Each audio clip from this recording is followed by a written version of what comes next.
Bonjour. Cette première semaine de la formation découverte professionnelle se basera sur le module entreprise.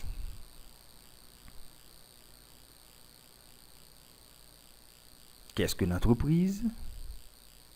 Une entreprise des métiers. Comment fonctionne une entreprise?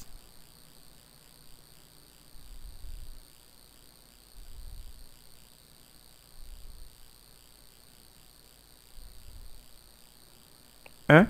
Qu'est-ce qu'une entreprise? L'entreprise est l'activité d'une personne ou d'un groupe de personnes qui travaillent pour fournir des biens ou des services à des clients. Naissance d'une entreprise. Quoi, comment et avec qui? Pour créer une entreprise, on doit trouver l'existence de marché où la demande est peu ou mal satisfaite. L'entreprise devra apporter des produits ou des services nouveaux susceptibles de mieux répondre à cette demande. Les entreprises peuvent se classer selon le type de production ou le secteur d'activité, leur taille, la forme juridique. Une entreprise peut appartenir à un propriétaire unique, plusieurs associés, l'État, des adhérents.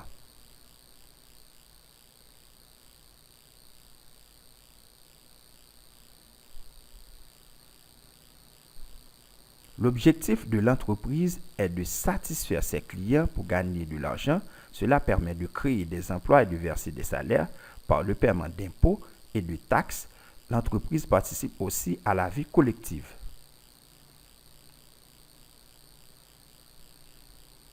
Dimension d'entreprise. Micro-entreprise, 0 à 9 salariés. Petite entreprise, 10 à 49 salariés. Moyenne entreprise, 50 à 499 salariés.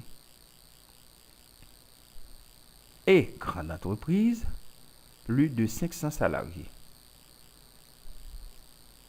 2. Une entreprise des métiers. Une entreprise, c'est une somme de compétences, mais surtout, c'est une somme de comportements, de savoir-être. Direction. Décider des orientations de l'entreprise, des objectifs à atteindre et de la manière d'y parvenir. Elle joue en quelque sorte un rôle de chef d'orchestre. Développement et recherche, étudier, tester et essayer de nouvelles idées, de nouveaux matériaux, de nouvelles formes de production. Marketing et communication, définir le produit ou service à vendre, son prix, les moyens de le distribuer et de le faire connaître. Production, fabriquer un produit, par exemple une voiture, une tablette de chocolat ou du papier, réaliser un service, coiffure, banque, transport en commun. Finance et comptabilité, gérer les factures à payer et à encaisser, effectuer le paiement des charges, des salaires, assurer les relations avec les banques et l'administration.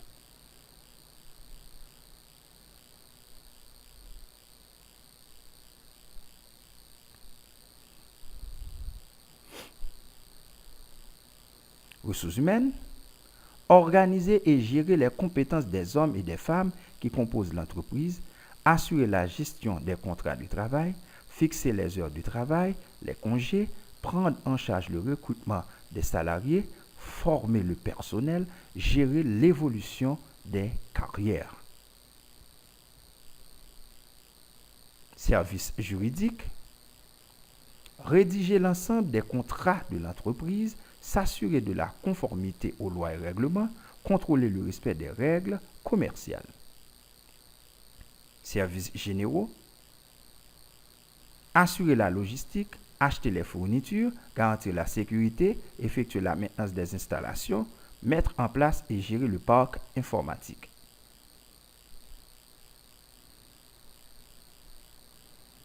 Commercial, vendre les produits ou services de l'entreprise, trouver les clients et les fidéliser, enregistrer les commandes, argumenter sur la qualité des produits ou services.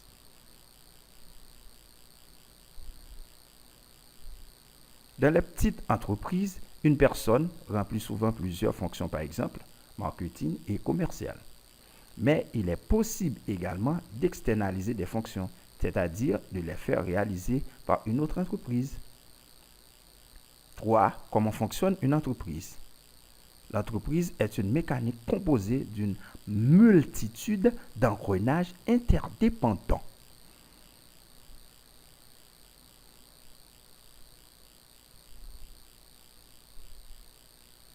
Service marketing. Quels sont les concurrents, les clients potentiels, les prix pratiqués et comment pourra-t-on distribuer les où? Quel nom donner au produit? Comment faire connaître cette marque? Étude du projet. Toujours avec l'étude du projet, service de production. Quelles sont les capacités actuelles de production? De quelles machines aurions-nous besoin? Service ressources humaines. A-t-on les compétences nécessaires? Quelle formation doit-on mettre en place? Doit-on recruter?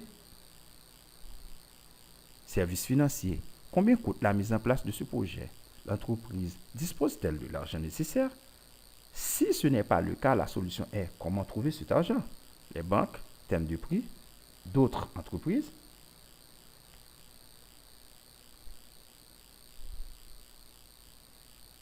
Définition du projet, direction. En fonction des différentes études menées, la direction décide d'investir. Elle prend le risque de développer son activité sur ce nouveau secteur. Service et développement. Mise en place du projet. Il réalise une série d'études et de tests pour déterminer quelle sera la solution la plus compétitive en termes de prix, de matériaux, de forme, de couleur. Il fait fabriquer un prototype. La suite, comment fonctionne une entreprise, deuxième partie, sera étudiée dans la prochaine leçon. À bientôt!